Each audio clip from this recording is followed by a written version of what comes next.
Hey guys, I'm Jody. I'm Justin. And we are Board Game Perspective, and we're going to do a 3-game mini review today. We're going to be taking a look at these 3 games. Justin will join me for this one, and I will talk about these 2. So we have Praga, Caput, Regni, Vladimir Suchi game from Rio Grande Games, and it's 1 to 4 players. And then we also have Kutna Hora, the City of Silver, a 2 to 4 player game from CGE, as well as Star Tycoon, Build Your Galactic Corporation from Good Games Publishing, and that is a 1 to 4 player game. Yeah, and these were all review copies, so thank you so much, publishers, for sending them to us to review. And like I said, we're going to do kind of an overview of these games, and then we'll talk about them, or I will talk about them, depending on the game, and kind of give you some of our thoughts. So, here we go. In Star Tycoon, you are tasked with transforming a startup business into an interstellar mega corporation. During the game, you will expand your corporation to new worlds, developing them to meet specific planetary targets and maximize profits. The galactic market is the hub for all competing businesses to trade resources. Knowing when to buy and when to sell is critical for gaining a competitive edge. The winner is the corporation with the most points at the end of the 4th round. So for each round in this game, you're going to start with an event. So whatever the event is, you do that. And then you're going to do, everyone will do production, where there's little blue banner boxes on your cards. Everyone will be getting lots of goodies. And then everyone will take their turns. And we'll go over the different actions in a second. And then after that, everyone's got to discard all their resources down to, what was it, 7? Mm-hmm. So, 7. So you can't have more than 7 other different resources. And then the first player gets rotated. So, getting into the turns, which is kind of the meat of the game, the first turn that you can take is a purchasing turn. And what you're purchasing are going to be different cards that are out there on the table. You can purchase planet cards, you can purchase development cards, and you can also purchase partnership cards. Each of those do different things. Yeah, so you have the planets, which kind of starts going out horizontally in your little tableau area, and then any developments that you get, you kind of will tuck them under the different planets, and all the different planets have these objectives, so certain symbols or whatever, so you're trying to tuck the right developments under the right planets so you get points at the end of the game. And the partnerships deal with basically collecting a lot of certain symbols. So if you have a certain what I think the heart shape was a symbol, then if you buy that partnership, then you can score those points potentially based off how many heart symbols you have, and you get those points at the end of the game. Right, you're buying the potential to be rewarded for having more. Yeah. So, and then the next turn that you can make is to reserve a card. So say you can't really purchase it right now, but you don't want that person to get it either. You can grab it, put it off to the side, and you can then pay for it later. And then there's a trade action, which you can do 2 transactions per trade action. And this deals with that galactic market board. And there's different ratios in all these different columns that correspond also with these different tokens. So I think that the very middle was a 1-for-1. Correct. So it's 1 resource for 1 energy credit. And if you buy, what you're doing is you're using an energy credit to buy a resource. If you're selling, then you are giving a resource to then get an energy credit.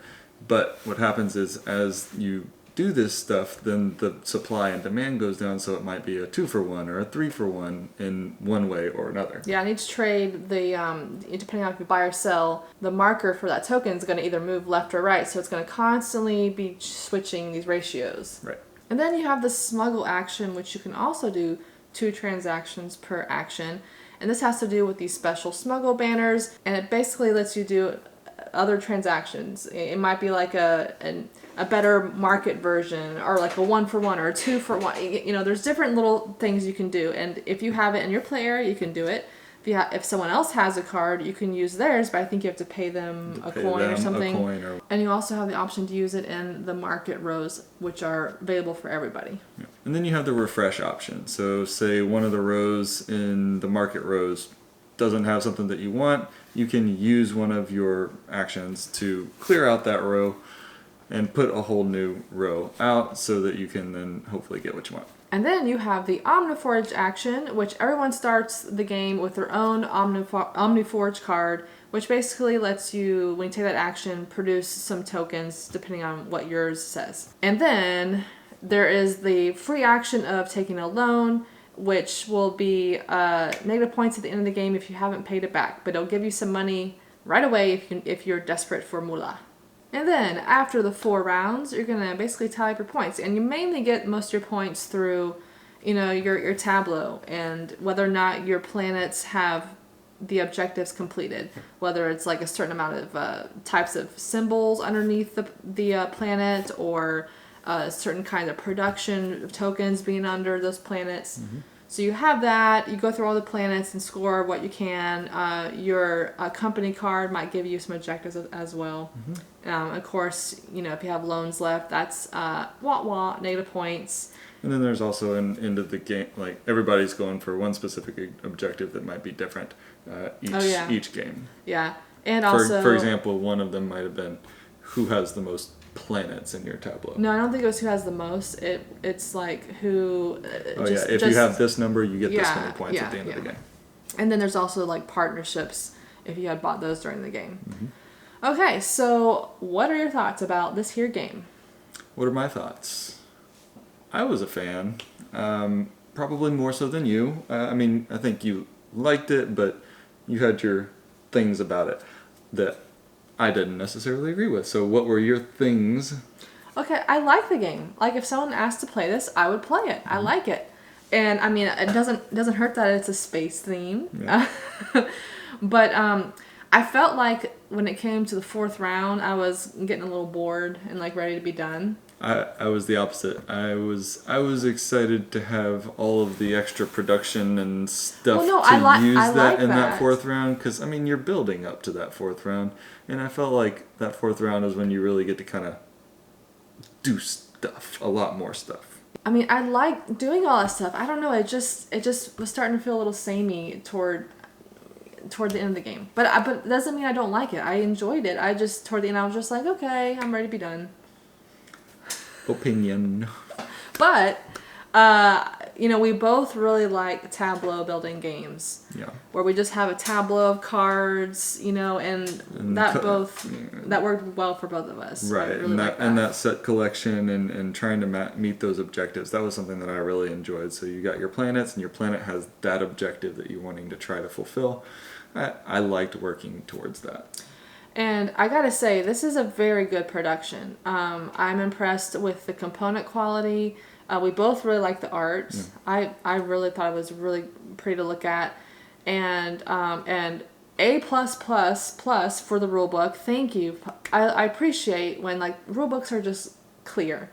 And you don't really have to go anywhere else to find answers, and it's just right there. It tells you how to play. Yeah. So it was well laid out. And I gotta say, I just really appreciate when, just a retail edition of a game, they give you, the dual layered and a nice little tray. It's a very well done production. It's well packaged. It's really, they did a good job. It's not one of those where there's a million pieces in there and you have struggling to just shut the box. It's just right. So. Yeah, everything fits really well in there. Yeah. You really liked the whole galactic market aspect of the game. I found that supply and demand kind of thing interesting, and when you did a trade, then depending on how you traded, it would then make the ratio different, and you might have to pay more the next time or less the next time. So I thought that was interesting and made you kind of think about things, and especially if somebody else had something that they wanted to do and you could beat them to it. Maybe it's just because I've got mom brain and I'm just so tired all the time, but I kept trying to figure out, wait, did I buy or did I sell? Which way does the marker move? I'm like, oh my gosh, my brain doesn't seem to work anymore. So overall, we both like the game. You might like it a little bit more than me. Yeah. This feels like just an average game to me, but I like it. If somebody wanted to play, I totally would. Yep. All right. A little more above average for me, but there you go. Definitely. I'm a fan. That is Star Tycoon. In Kutna Hora, players take charge of wealthy families, each with influence in various guilds. They use their wealth to expand the mines and build the city of Kutna Hora. The economy changes as the city grows, driven by the choices the players make. To win, you will need to adapt to the price fluctuations and keep your eyes open for opportunity. So this game is played over several rounds, and it depends on the player count for how many rounds. And each round, every player is going to get 3 turns. And the structure is you play 2 cards, then 2 cards, and then 1 card. So each turn you're going to be playing cards. So a total of 5 cards. And your cards have 2 actions per card. So whenever you have your hand of cards, you got to figure out what cards you want to play in what order, and also what action on that card. And you play it down, and then you take that action. So let's talk about some of the actions, starting with the mine action. So you're going to be placing out miners onto mine tiles, and if you don't have any miners available, you have to pay a permit to get some more. And you're going to be getting a tile and placing it out in the mine. And you have to place it according to placement rules, which is you have to follow the arrows on the other tiles that are out there. You can never place a tile above one that's already out. And there's a couple spots where you can kind of enter into the mine. And then you pay the cost, which is going to be the cost in wood. And it depends on the highest amount of wood surrounding where you place it, or the entryway, which is 2 wood. But you have to multiply the amount of wood times the current price for that commodity at that given time. And then you're going to trigger all of the different effects on the tile and place your miner on there. Typically, you're going to be increasing your ore production. You also might be changing the population, which is like switching the cards out on the commodity trays, I guess you would call it, which will be changing prices and such. Then you have the rights action, and this is where you're going to be getting a building tile to reserve, or not reserve. You have 3 spots where you can have, you can hold up to 3 buildings. So the rights is just getting the rights to get that tile, and the spots furthest to the left is just cost 1 coin, and then it's going to cost permits, and it's going to get more expensive. And each player has 3 guilds that they can buy, and also public buildings. So you cannot necessarily buy everything that's out there, because there might be some guilds which are not corresponding to what you have. Next up is the plot action, where you can claim land out in Kutna Hora, and it's going to cost you 5 coins if there are no buildings out there yet, or if all the spots around the current buildings are taken. Otherwise, the cost is on an adjacent tile to where you have put your plot marker, and you have to choose the higher cost. It's the little symbols in the upper right-hand corner of the tiles, and you always have to pay the higher amount. And then you have the building action, where you choose one of your plots and one of your tiles. You're going to be placing it on that plot. You got to pay the cost according to the current price for that commodity, and you're going to be triggering the abilities of that tile. And there could be all kinds of different things. If it's a public building, it might be like reputation, or it might increase the tax, or there's all kinds of things. But if it's your guilds, it's typically going to be increasing your production for that corresponding guild. It also will move that commodity for that guild to the right on that little commodity tray. And there might be some other abilities as well. But when you're done with the building tiles, you're going to flip them over. If it was one of your guild buildings, then you take that corresponding guild's house and put it on there, so that's your building. And whenever you do that, you get to trigger that little house ability as well, which is really nice. If it's a public building, though, you just get the benefits on that tile, and then you don't get to put a house on it since it's public.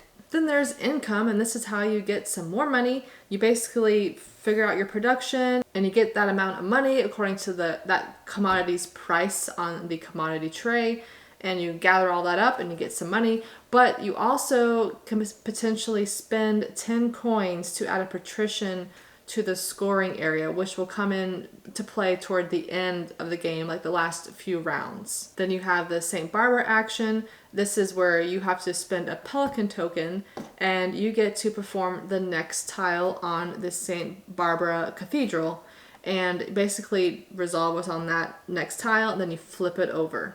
And lastly, you have the Joker action, which is a wild. You can choose whatever you want, but you will lose 1 reputation unless you are high enough on your player board's reputation track, in which case you would not have to spend any reputation, but you have to be high up on the track in order for that to happen. So at the end of the round, everyone is going to have to either pay taxes or lose reputation. Your choice. And there might be some patrician scoring at the end of a round later on during the game. If there have been some patricians placed on the council, there's just different objectives that you can try to shoot for during the game. So let's talk about how you get some points in this game. So one of the big ones is scoring Kutna Hora. This is where for all your buildings, there's dots on them in the upper left-hand corner. And for each matching dot adjacent to that building, including the edge of the board, you get a point. So you're gonna go through all your building tiles and figure out all the adjacent dots and tally up the points that way. Then you also will be scoring the mines. You're going to be going through each row of the mines, calculating total stars, and whoever has the most stars, second place, third, etc., will score points based off the total number of stars for that row. And you will be scoring points based off of your final income production, basically what your production would be at that final state of the economy at the end of the game. You're going to figure that out. I think it's divided by 10, and that's some points. Also, where you are on your reputation track could give you positive points or negative points, and there's a few extra scoring things as well. So, my thoughts on this game. I think this is a middle of the pack game. I think it's a fine game. I think it's a decent production, nothing crazy. I did find that the commodity trays were a little fiddly, trying to move them through. Sometimes the notches were just too hard. It was a little fiddly. I mean, it was a little annoying sometimes, but it still functions. But everything else seemed to be pretty nice. I did like the cards. I liked that there were 2 actions per card. I don't know. I tend to like that planning aspect of the game, where you have your handful of cards, but each card has 2 actions, and you're going to be playing five of those cards for this round. So you got to kind of plan how you want to be using those cards. I did like that. Now, I did enjoy the planning of the buildings in Kutna Hora with those dots. It's a little puzzly, so I did like that aspect of trying to figure out where you want to place things to maximize points. You could place it next to the edge of the board, next to that dot on the board as well, and you're just trying to figure out where people might want to place their buildings and what might pop up. It just feels like a little puzzle, and I really enjoyed that for sure. I will say okay, so I like the game, but I don't think this is one that I want to play over and over and over again. I have enjoyed my plays, but I don't see myself wanting to pull this off the shelf and play back to back to back, because I don't know if the replayability is there. I don't know, it feels a little samey after a while, because you're trying to build stuff in Kutna Hora. Of course, there's the mines and the cathedral, but you're trying to build stuff in Kutna Hora. And in order to do that, you have to do the rights action, the plot action, then the build action. And so you're kind of just doing that over and over. You're trying to get that sequence of, rights, plot, building. Obviously, you don't have to do that in that sequence every time, but you're just your mind's always thinking in those steps, because that's what you have to do in order to get the buildings out. So you have to make sure you have enough tiles and plots out there. The process just seemed to kind of get a little samey after a while. Now, don't get me wrong, I do enjoy the game, but this is one I feel like I would just want to play every now and then, not a consistent played type of game. That could just be me. Other people might find it enough replayability for them. So overall, that's my thoughts on Kutna Hora. I think it's a fine game. If it looks interesting to you, definitely check this one out. In Praga, Caput, Regni, players take the role of wealthy citizens organizing various building projects in medieval Prague. By expanding their wealth and contributing to the construction, they gain favor with the king. Players choose from 6 actions that are always available, but weighted with a constantly shifting array of costs and benefits. Clever players will discover synergies between carefully timed actions and the rewards from constructing the civic projects. At the end of the game, the winner is the player who most impressed King Charles. So in this game, players are going to be taking turns back and forth. And on your turn, you're going to basically choose a tile from the action crane, and then you're going to perform that action, and then possibly an additional action if you can pay in windows, which are little tokens that you will be getting throughout the game. And then you will rotate that crane and return that action tile back to the action crane. Now on that wheel, there are going to be different bonuses. So whenever you choose an action tile, there is a corresponding bonus that you will be able to get as well. So let's briefly talk about some of the actions. So a couple of the actions are going to be managing your mine or managing your quarries. Whenever you take those actions, you can produce that resource, or you can get one of that resource and increase its production level. Whenever you produce, you'll be getting more resources depending on where you are on that track, and potentially other things as well, like points. Then you can choose an upgrade action.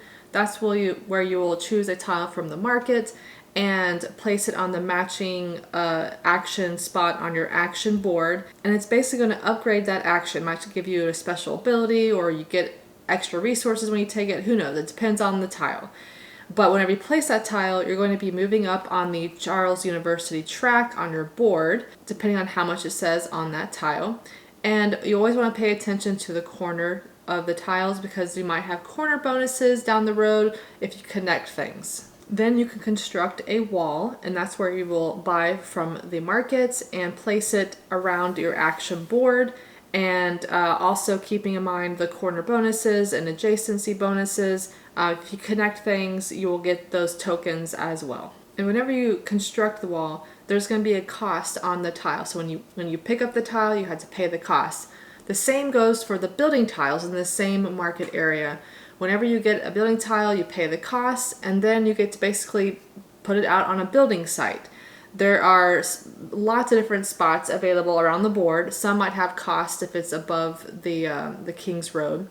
But basically you're going to be surrounding plazas. And you also want to keep in mind of the corner bonuses. If you're connecting things, you might get some tokens.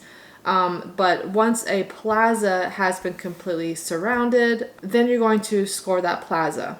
And then you have constructing the King's Road. And this kind of goes all the way across the board onto the bridge. And so there's the street spaces. So when you take that action, you're moving up to the next spot. You will get some abilities. And typically you want to have eggs when you take this action, because you can turn in an egg to get another ability. But each time you're going to be moving up along the spots, and then when you get to the bridge, you're going to be having to pay eggs, and you get a tile which gives you stuff, and you place it onto the bridge. There's spots on top of the bridge, and you cover them, and you get those abilities as well. But once you get to the last spot, then obviously you cannot take that action anymore. Now, there's going to be the Hunger Wall and the Cathedral Wall, which everyone is going to be moving up on or over on. And throughout the game, you're going to be having different symbols. Like, for instance, if you buy a building tile and place it out there, there might be some symbols on there that correspond to these walls. And it's going to let you move sideways depending on which wall you're dealing with. And as you're moving through and up these walls, there's going to be little abilities that you might be able to trigger if you land on it. For instance, just straight up victory points. And there's also some costs to go to the next level. But typically to go to the next level, you have to pay windows. So windows are very important to collect throughout the game. And these walls are very important to score victory points. You're going to be scoring basically column points and row points at the end of the game. So let's just go ahead and talk about how you get points in the game.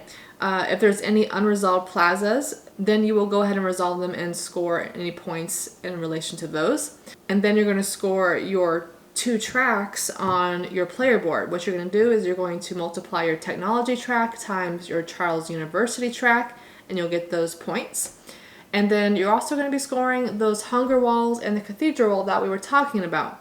Now, however far up you have made it, you will score those points. And then how far you've moved sideways, that will be the amount of points you can score per those tokens you have collected. So you have the hunger wall, which is going to be those blue tokens, and then the cathedral will be the red tokens. So however far you move sideways on those tracks, you get that multiplier times that corresponding wall or cathedral, and you get those points. And you also get to score the walls that you've built around your action board. So however many walls you scored, you look at the table, and that's how many points you will get. And then you might have in-game abilities depending on what you've done throughout the game. For instance, if you've gone through all the way to the end of the King's Road and built on that Charles Bridge, then you will have a gold tile that you'll be scoring, and there's other ways to score in-game abilities as well. And lastly, can't forget about those eggs. If you have leftover eggs, you get to score points for them. Okay, so my thoughts on this game.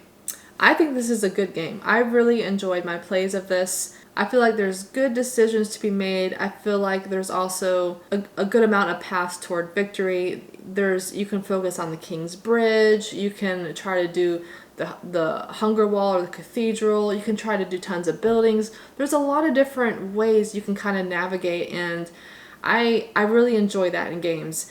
For me particularly, I really enjoyed, I don't know why, but I really enjoyed doing the King's Road. I've always like maxed it out. I just have fun doing that. I don't know why, but that's just enjoyable. And then also, I always want to try to get as high as I can on like the Hunger Wall. I don't think I've ever made it to the top on the Cathedral, but I always seem to want to go to that top spot on the Hunger Wall. It's just fun trying to navigate those. You're trying to, go over and up, but you also want to try to land on those arrows because it's an instant free like up or sideways movements. Now, I also did like trying to strategize that wheel in regards to, what action tile I want to take, because also the combination with that bonus on the wheel. For instance, some of the bonuses are the S, which is basically letting you be able to have access to the special tiles in the market. So you might want to try to match up the action tile that lets you get one of those with the S, or if you want to take a certain action but you don't have enough money, but the bonus might potentially give you some more money. It's just fun trying to figure out, I want that tile, but that bonus is really good and really what I need right now. So that's enjoyable. And also, wherever the wheel is at, you might have a corresponding cost or potentially victory points if that action tile has made it all the way over on the wheel. So that's kind of fun navigating that. Now, I don't like the wheel as the turn tracker. I don't know, I do not like that. You got this cube, that's going around, and whenever it drops in the hole, then that triggers like another spot to be moved over on the turn tracker.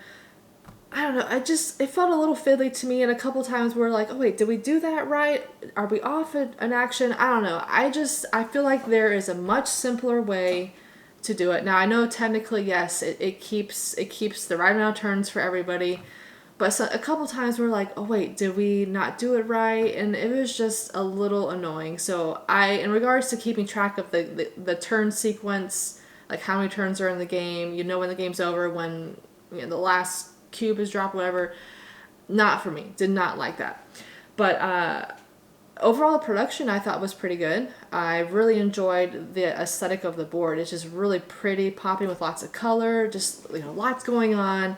I definitely liked that. And the rulebook was good as well. Lots of examples. It was really clear. So overall, the production was good in my opinion. And so in this game, I think there's good tough decisions to be made. I feel like there's good replayability. This is just a good game overall, and definitely one I would recommend checking out if it looks interesting to you, and especially if you are a Vladimir Suchy fan and haven't tried this one, definitely give this one a try. That is Praga, Caput, Regni. All right, so how do you rank these three games? So it's I'm having a hard time a little bit with this one. I feel like all of these are kind of along the same level for me, so it's kind of tricky. I think at this moment, I probably, and I would say it's all narrow, but I would probably go 1, 2, 3, but it's like really, they're all kind of like in the same range for me, so it's kind of difficult. And how would you rank these three games? 1, 2, and 3. Alright guys, well let us know if you guys have played any of these and if you like them and what you guys think about them. Do let us know in the comments below, and thanks for watching as always. We really appreciate it.